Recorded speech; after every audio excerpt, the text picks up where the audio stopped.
In this video, we will discuss the important questions from the group 16 elements. These are also known as chalcogens, that is group 16 is also known as the chalcogens, including oxygen, sulfur, selenium, tellurium and polonium. So one of the important question from the topic is that is sulfur has a greater tendency for catenation than oxygen. Why? So the answer lie in the structure of oxygen, and we can say sulfur. In case of oxygen, it is of higher electronegativity and there is a strong lone pair repulsion, due to which this bond strength is weakened up. Whereas in case of sulfur, the size is bigger and the bond strength is greater than that of oxygen, hence it shows the catenation. So we can write that due to small size of oxygen atom, there is a greater lone pair repulsion in OO atom, due to which bond strength of OO single bond is very much less than that of sulfur. Hence, sulfur has the greater tendency for catenation than oxygen. Now the next question in comparison to the sulfur and oxygen is that oxygen molecule has a formula O2 which exists as a gas, while sulfur exists as acid which exists as a solid. So two types of questions are framed from this. That is, why oxygen molecule has formula O2 whereas sulfur has acid, or why oxygen is gas and sulfur is solid.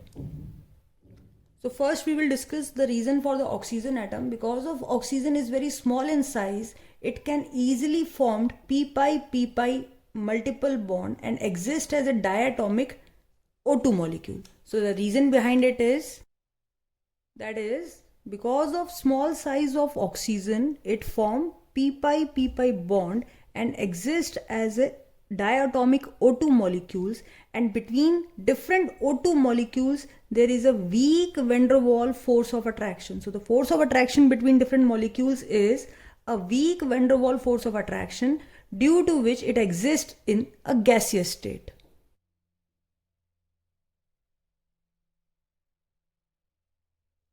Whereas in case of sulfur, so due to large size of sulfur and less electronegativity of the sulfur, it is unable to form the pi bond, but it forms a single covalent bond. Hence, a sulfur forms a single covalent bond between atoms, which result in the formation of cyclic molecule comprises of 8 sulfur atom, that is S8. So it is just a structure like a W. When you write a W like this, at each corner one sulfur is present. So because of this puckered ring, it is a strong in nature because each sulfur is held by a strong single bond, and this puckered structure, due to this puckered structure, it exists as a solid. So the difference why oxygen is a gas, because it is highly electronegative. Because of its small size, it can easily form p-pi bond, and hence because of its diatomic nature, there is only a weak van der Waals force of attraction between different molecules, hence it exists as a gas.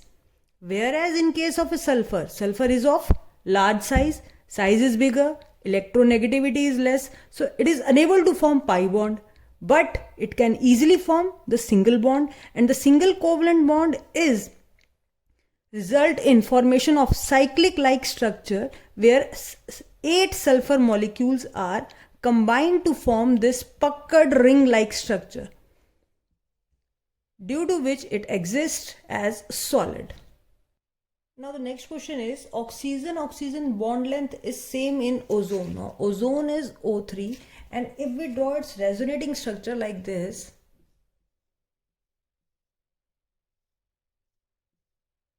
and because of this resonance, the bond length of these two oxygen atom is nearby same. So in order to draw its electron dot structure, as we know, oxygen has a 6 electron in the outermost shell. So here 1, 2, 3, 4, and it completely form a coordinate bond with another oxygen atom. So it has already its 6 electron with it, and 2 is donating from this side. Similarly, 1, 2, 3, 4, 5, 6 here. Again, here the coordinate bond is like this. So 2 electron are here, 2 electron are here, and 2 is donated towards itself. and this is already 1, 2, 3, 4, 5, 6. So this is the structure. So in this way, there is a partial double bond character here, or we can say the overall resonating structure will be like this.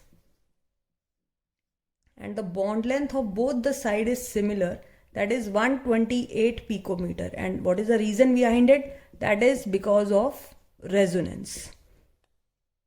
So whenever there is a question in a diagram that is why the bond length is same in a particular example, then always include the reason behind it is the resonance. For example, the next question on a similar topic, that is why are the two SO bonds in SO2 molecules are of equal strength. Now as we know, sulfur has a 6 electron in the outermost shell, again like this. So one will be the lone pair and other is just like this is SO2 is here. So we can say complete donation will form like this. So it can be resonate to form bond like this. This is a lone pair, or we can say both equivalent to a structure like SO. Now because of this resonance, the bond strength of SO in both the cases are equal. This is a similar answer to that of ozone. In both the cases, whenever there is a resonance, their bond strength, or we can say the bond length, will remain the same. Now the next question is, OF6 compound is not known why. Now the similar group member compound SF6 exists, but OF6 does not exist. Only one reason behind it, that is absence of d orbital. So whenever this kind of a question comes where there is a comparison between the group members. Now for example, if you remember in group 15, NCl5 does not exist whereas PCl5 exists. So again similar is the reason. Here OF6 and SF6 is a comparison. This exists, this does not exist. So there is always a reason that first member of any group do not contain a d orbital. Hence it do not expand its covalency to 6. So maximum covalency by the first member is always different from then rest of the group members. And the reason behind it, because of the absence of d orbital, OF6 compound does not exist. Now the next important question from this topic is the structure of SF6 and SF4. So SF6 is the easiest one, 6 electron in the outermost shell. You can distribute like this octahedral-like structure.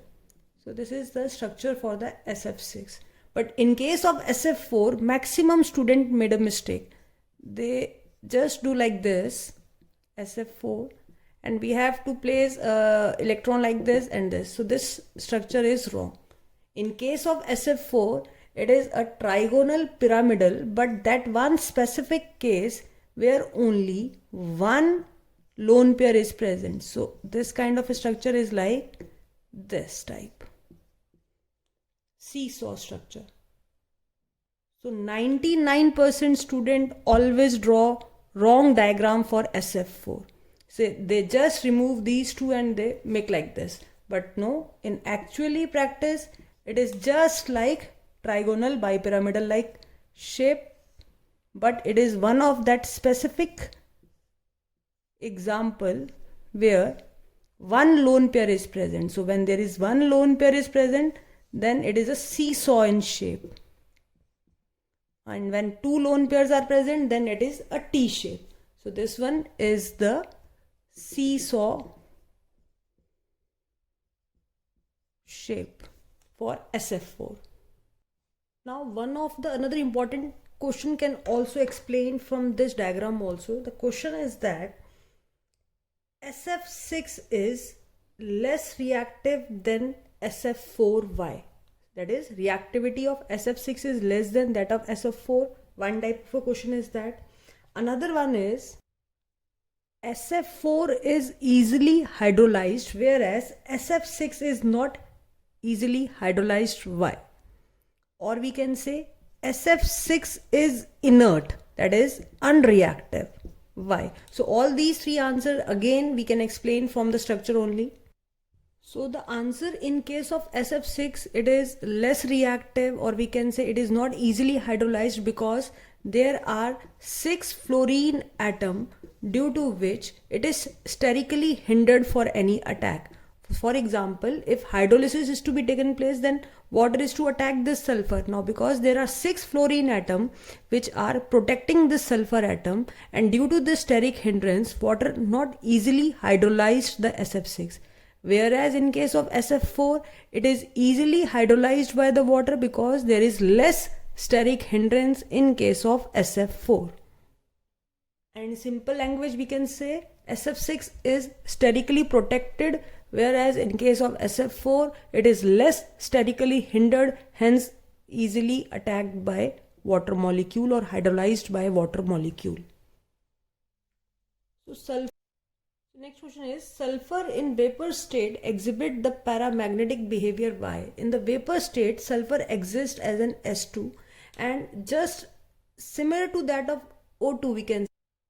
That is, in case of O2, the configuration is sigma 1s2, sigma star 1s2, sigma 2s2, sigma star 2s2, pi 2px, pi 2py, 2n2, sigma 2pz, pi star 2px, pi star 2py. Now for in case of oxygen, it is 16, 2 to 4, 5, 6, 7, 8, 9, 10, 11, 12, 13, 14, 15, 16. Now because of this unpaired electron in these anti-bonding orbitals, it is paramagnetic in behavior. So oxygen is similar to that of sulfur. In vapor state, sulfur exists as S2. So we can write similar kind of configuration for it. Then also these anti-bonding orbitals contain unpaired electron, due to which it shows the paramagnetic behavior. That is, in vapor state, sulfur exists as S2, which has 2 unpaired electron in the anti-bonding pi orbital like O2, hence it is paramagnetic in nature. Now next question is, H2O is liquid while H2S is gas. So similar type of a question we have done in group 15, that is NH3 is liquid while PH3 is a gas. So again same is the answer, because oxygen is more electronegative. It can easily form the hydrogen bonding with another water molecule, hence it exists as a liquid. Whereas in case of H2S, sulfur is less electronegative. It is not able to form the hydrogen bonding, and hence it exists in gaseous state. Our next question is, H2S is less acidic than H2TE. Now for example, oxygen, sulfur, selenium, tellurium and polonium. So as we move down the group, acidic character increases. Again, the reason is that as we move down the group, the bond strength decreases. Why bond strength decreases? Bigger the size, weaker will be the bond strength. Due to decrease in element H bond dissociation enthalpy, as we move down the group, there is a decrease in bond dissociation enthalpy, hence acidic character increases as we move down the group. The next question is, oxygen has less electron gain enthalpy with negative sign than sulfur. Now this is a similar question than that of fluorine and chlorine. Similar, exactly similar answer in both the cases. This is also a pair, this is also a pair. It is to be more electronegative, fluorine is more electronegative, but then also electron gain enthalpy is more negative for Cl and sulfur in comparison to oxygen and fluorine. So similar is the reason. The reason is that because of the small size of oxygen, there is more lone pair repulsion, and hence energy is to be provided to overcome that repulsion, due to which electron gain enthalpy of oxygen become less negative than that of we can say sulfur. Similar is for the fluorine also. In the case of fluorine, because of small size and high lone pair repulsion, energy is to be provided to overcome that repulsion. Hence electron gain enthalpy of fluorine also less negative than that of its chlorine. So groups are different, but reason are similar in both the cases.